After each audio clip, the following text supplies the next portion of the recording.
హైదరాబాద్ లో కాంగ్రెస్ బీజేపీ పోటాపోటీ నిరసనతో ఉద్రిక్త వాతావరణం ఏర్పడింది. రాహుల్ అరెస్ట్ కు నిరసనగా కాంగ్రెస్ భారీ ర్యాలీ నిర్వహించింది. నెక్లెస్ రోడ్ నుంచి లోక్ భవన్ ముట్టడికి బయలుదేరిన కాంగ్రెస్ నేతలను పోలీసులు అడ్డుకున్నారు. దీంతో పోలీసులు కాంగ్రెస్ శ్రేణులకు వాగ్వాదం నెలకొంది. నిరసన చేస్తోన్న కాంగ్రెస్ నేతలను అడ్డుకొని అరెస్ట్ చేశారు. మరోవైపు మోదీ ఇంటి ముందు రాహుల్ గాంధీ చేపట్టిన ధర్నాను నిరసిస్తూ తెలంగాణ బీజేపీ కూడా ఆందోళన నిర్వహించింది. బీజేపీ కార్యాలయం నుంచి గాంధీ భవన్ కు ర్యాలీగా వెళ్తోన్న బీజేపీ నేతలను పోలీసులు అడ్డుకున్నారు. దీంతో కాసేపు అక్కడ ఉద్రిక్త వాతావరణం నెలకొంది.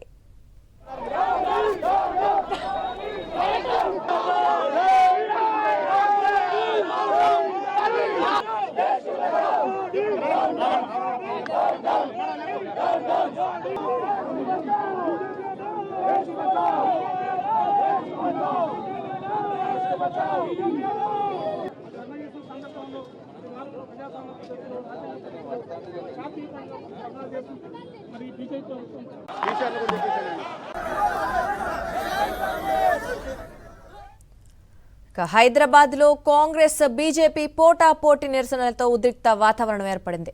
రాహుల్ అరెస్ట్ కు నిరసనగా కాంగ్రెస్ భారీ ర్యాలీ నిర్వహించింది. నెక్లెస్ రోడ్ నుంచి లోక్ భవన్ ముట్టడికి బయలుదేరిన కాంగ్రెస్ నేతలను పోలీసులు అడ్డుకున్నారు. దీంతో పోలీసులు కాంగ్రెస్ శ్రేణులకు మధ్య వాగ్వాదం నెలకొంది. నిరసన చేస్తోన్న కాంగ్రెస్ నేతలను అడ్డుకొని అరెస్ట్ చేశారు పోలీసులు. మరోవైపు మోదీ ఇంటి ముందు రాహుల్ గాంధీ చేపట్టిన ధర్నాను నిరసిస్తూ తెలంగాణ బీజేపీ కూడా ఆందోళన నిర్వహించింది.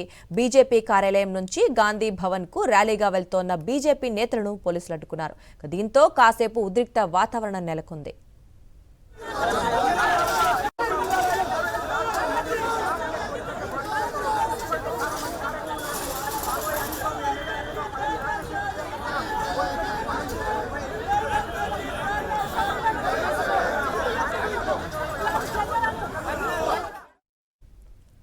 విద్యార్థుల జీవితాలతో కేంద్ర ప్రభుత్వం ఆటలాడుతోందని మండిపడ్డారు మంత్రి పొంగులేటి. దురదృష్టకరం నిన్నటి సంఘటన ఏదైతే ఉందో కేంద్ర ప్రభుత్వం ఏకపక్షంగా విద్యార్థుల పక్షాన మా నాయకుడు రాహుల్ గాంధీ, ప్రియాంక గాంధీ, ఖర్గే గారిని అరెస్టు చేయడం, ఇతరత్ర దాన్ని తీవ్రంగా తెలుగు ప్రజల పక్షాన తెలుగు రాష్ట్రాల్లో నిరసన తెలుపుతూ మేమంతా రాహుల్ గాంధీ గారికి అండగా ఉన్నామని తెలియజేయడానికి సంఘీభావం తెలుపుతున్నాం. విద్యార్థులకి మేమెప్పుడూ అండగా ఉంటాం.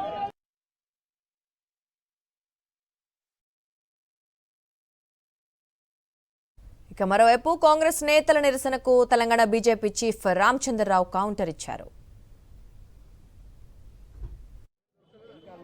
రాహుల్ గాంధీ గారు ఒక leader of opposition, LOP parliament సభ్యులు. పార్లమెంట్ లో కీలక సమావేశం జరిగిన సమయంలో ఆయన ఉండడు, వెకేషన్లకు పోతాడు. అయితే ఇప్పుడు నరేంద్ర మోదీ గారు ప్రధానమంత్రి అయిన తర్వాత ఈ దేశంలో ఏ అంశమైనా సరే దాన్ని విచ్ఛిన్న శక్తులు ఈ దేశాన్ని విడగొట్టేటటువంటి ప్రయత్నాలు చాలా చేస్తా ఉన్నారు. గతంలో చూసాం మనం, సిఏఏ ఎప్పుడైతే తీసుకురావడం జరిగిందో ఇదే శక్తులు టుకుడే గ్యాంగ్ వీళ్ళందరి కూడా రాహుల్ గాంధీ గారి ఒక ప్రేరణతో గానే ఆమ్ ఆద్మీ పార్టీ నాయకుడు కేజ్రీవాల్ వీళ్ళందరూ కూడా దేశాన్ని విడగొట్టేటటువంటి మాటలు మాట్లాడారు. టుకుడే గ్యాంగ్ ని మనం చూసినాము. ఆ టుకుడే గ్యాంగే ఈ రోజు కొత్త పేరుతో సిజేపీ అనే పేరుతో ముందుకు రావడం జరిగింది.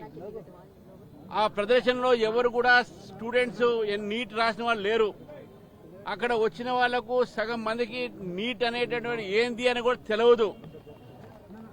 మొత్తం anti social, anti national elements ని అల్ట్రా లెఫ్ట్ సంబంధించిన భావాలతో ఉన్న వాళ్ళని జమ చేసి ఈ రోజు దేశంలో మరొక్కసారి విభజన రాజకీయాలు తీసుకొని వచ్చే ప్రయత్నం చేస్తుంది కాంగ్రెస్ పార్టీ. మరిన్ని అప్డేట్స్ కోసం ఛానల్ ను సబ్స్క్రైబ్ చేయండి. నోటిఫికేషన్స్ కోసం బెల్ ఐకాన్ పై క్లిక్ చేయండి.